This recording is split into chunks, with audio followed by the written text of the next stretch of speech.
friends, this is me Akshara Frank and watching the River of Knowledge. ഇത് മെഴുകുതിരി. ഇതിനെ നമ്മൾ ഇഷ്ടമുള്ള ഷേപ്പിലേക്ക് മാറ്റിയിട്ട് മെഴുകുതിരി ഉണ്ടാക്കാൻ പോവുകയാണ് guys. അപ്പോൾ അതിൻ്റെ ഡീറ്റെയിൽ വീഡിയോ കാണാം. ഇനി നമുക്ക് ഇത് കട്ട് ചെയ്യാം.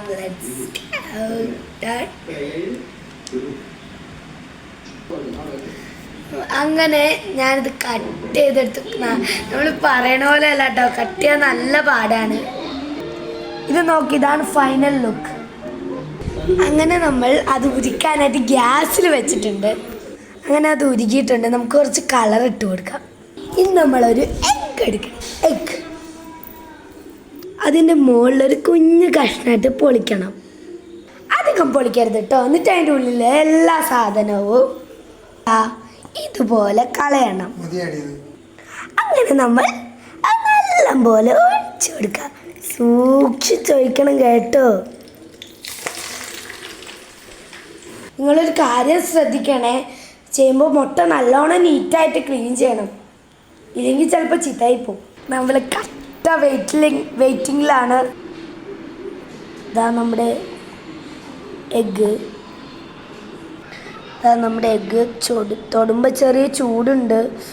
ആദ്യം നല്ല ചൂടുണ്ടായിരുന്നു, ഇപ്പം ചെറുതാണ്. നമ്മൾ ഉദ്ദേശിച്ച പോലെ അങ്ങോട്ട് വന്നില്ല. പക്ഷെ ഇവിടെ ഒരുപാട് നേരത്തെ കട്ട വെയിറ്റിങ്ങിനുള്ളിൽ റെഡി ആയിരിക്കുകയാണ്. ഇത് കുറേ നേരം എടുത്തിട്ടോ. നമുക്കിത് പൊളിച്ചിട്ട് ഇതിൻ്റെ ഉള്ളിലേക്ക് ഇടാം. നമ്മളിത് പൊളിച്ച് എടുത്തിട്ടുണ്ട്. നല്ല പണിയുള്ള പണിയായിരുന്നു, പക്ഷേ ചെയ്ത് തന്നപ്പോൾ നല്ലോണം തിളങ്ങുന്നുണ്ട്. എനിക്ക് ഇഷ്ടപ്പെട്ടു. പക്ഷേ ഇതിലെ പ്രോബ്ലം എന്താണെന്ന് പറഞ്ഞാൽ ഇത് വെച്ചാൽ ഇരിക്കണമൊക്കെ ഉണ്ട്, അത് മാത്രമല്ല. പക്ഷെ അത് ചരിഞ്ഞിളകി ഇളകി പോകണം.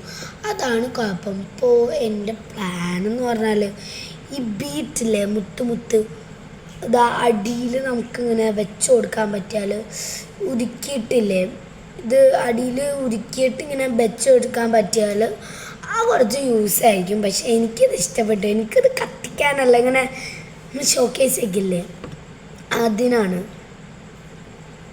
അപ്പോൾ വീഡിയോ ഇഷ്ടപ്പെട്ട ലൈക്ക് ചെയ്യുക, ഷെയർ ചെയ്യുക, സബ്സ്ക്രൈബ് ചെയ്യുക. പിന്നെ നിങ്ങളുടെ അഭിപ്രായ നിർദ്ദേശങ്ങളൊക്കെ വീഡിയോ താഴെ കമൻറ്റ് ചെയ്യുക. ഇത് നല്ല വീഡിയോസായി വീണ്ടും കാണുന്നവരേക്കും സൈനിങ് ഓഫ് അക്ഷര ആൻഡ് ഫ്രാങ്ക്.